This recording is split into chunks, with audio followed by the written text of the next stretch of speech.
অপরের কথা শুনেন, অপরের কথা রাখেন, অপরকে অনুসরণ করে দেখছেন, তার উদ্দেশ্যে কিছু কথা বলি। আর যে স্বপ্নগুলো পূরণ হয়নি, একটা সময় অনেক বিষয় নিয়ে অভিযোগ তুলতাম, এখন আর সেই অভিযোগগুলো তোলার ইচ্ছে হয় না। জীবন যেভাবে চলছে সেভাবে চলুক না। বিশাল প্রাপ্তি নেই, বিশাল ইচ্ছা নেই, বিশাল কোনো চাওয়াও নেই। যা আছে তার মাধ্যমেই চাহিদা পূরণের চেষ্টা। তবে হ্যাঁ, এখন আর জীবনকে দুঃখ গ্রাস করতে পারে না।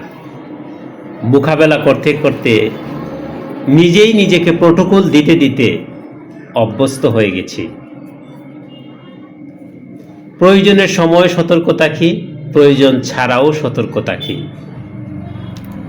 অর্থাৎ জীবনের বাকি সময়টুকু, জীবনের যে মেয়াদের অংশটুকু রয়েছে, বাকি সময়টুকু এভাবেই সমাপ্তি করতে চাই, এভাবেই কাটাতে চাই। আর যে স্বপ্নগুলো পূরণ হয়নি তার জন্য আমার কোনো অভিযোগ নাই, আর আমি এগুলো নিয়ে কখনো অভিযোগ তুলব না। কারণ যিনি আমাকে সৃষ্টি করেছেন, যিনি এখনো আমাকে সুস্থ রেখেছেন, যার করুণার কারণেই এখনো সুস্থ অবস্থায় জীবন পরিচালিত হচ্ছে, ওনার কাছে আমার সকল ইচ্ছা আকাঙ্ক্ষা, সকল স্বপ্ন সব কিছু ন্যস্ত করেছি। ওনার ইচ্ছা হলে আমার স্বপ্নগুলো পূরণ হবে, ওনার ইচ্ছা হলে পূরণ হবে না। অর্থাৎ ওনার ইচ্ছার উপর সকল কিছুই আমি ন্যস্ত করেছি। এতক্ষণ আমি আমার ব্যক্তিগত কিছু বিষয় তুলে ধরলাম, যাতে ছিল নিজের চাহিদা, আকাঙ্ক্ষা, স্বপ্ন। এখন যিনি দেখছেন তার উদ্দেশ্যে কিছু কথা বলি। আপনি তো নিজেকে সুখী মানুষ হিসাবে দেখতে চান, অনেক স্বপ্ন দেখেন, আপনি এগুলো বাস্তবায়ন করার জন্য অনেক চেষ্টাও করে যাচ্ছেন, কিন্তু হচ্ছে না। এটারও কিছু বিশেষ কারণ রয়েছে, আর সেটা হচ্ছে আপনার স্বপ্নগুলো বাস্তবায়নের জন্য অপরের কথা শুনেন, অপরের কথা রাখেন, অপরকে অনুসরণ করেন।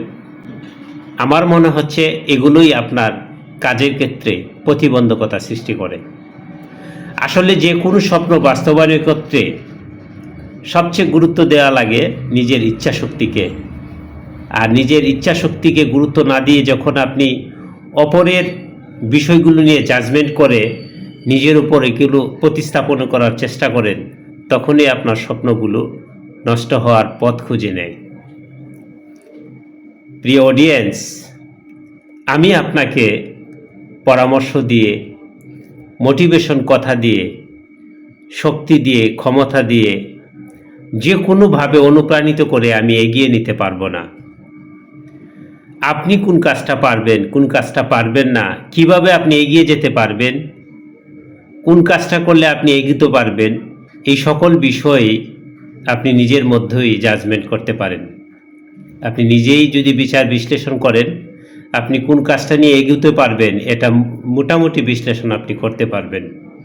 অর্থাৎ নিজের কনফিডেন্সের উপর ভিত্তি করেই আপনার স্বপ্নগুলো এগিয়ে যাওয়ার একটা পথ খুঁজে নিতে পারবেন। এগুলো বাস্তবায়নের ক্ষেত্রে নিজের ইচ্ছা শক্তিকে মূল্যায়ন করতে হয়। কিছু কিছু মানুষ অপরের ইচ্ছা, স্বপ্ন এগুলোর সাথে নিজেকে জাজমেন্ট করে নিজেও এই কাজগুলো করার চেষ্টা করেন, কিন্তু আপনি ব্যক্তি হিসাবে কোন কাজটা পারবেন আর কোন কাজটা পারবেন না, এটা আপনার বিচার বিশ্লেষণ করা উচিত। অপরকে অনুসরণ তো অবশ্যই না, নিজের কনফিডেন্সকে মূল্যায়ন করার চেষ্টা। তবে হ্যাঁ, এই কাজগুলো বাস্তবায়নের ক্ষেত্রে অবশ্যই চেষ্টা তো অবশ্যই করতে হবে, চেষ্টা ছাড়া কখনো সম্ভব না। আর এই সমস্ত বিষয় যখন আপনি চেষ্টা করতে করতে এই পর্যায়ে আসবেন, একটা সময় জীবনের শেষ পর্যায়ে যখন আসবেন, আপনি যখন ক্লান্ত হয়ে যাবেন, আর ক্লান্ত হওয়ার পরেই প্রথমে যে আমি কথাগুলো বললাম, আমার সমস্ত ইচ্ছা, শক্তি, আশা, আকাঙ্ক্ষা সব কিছু মহান রবের উপর ন্যস্ত করেছি, ঠিক এই অবস্থানে একদিন আপনি ফিরে আসবেন। আপনিও আমার মতো সকল কিছুই মহান স্রষ্টার কাছে ন্যস্ত করবেন।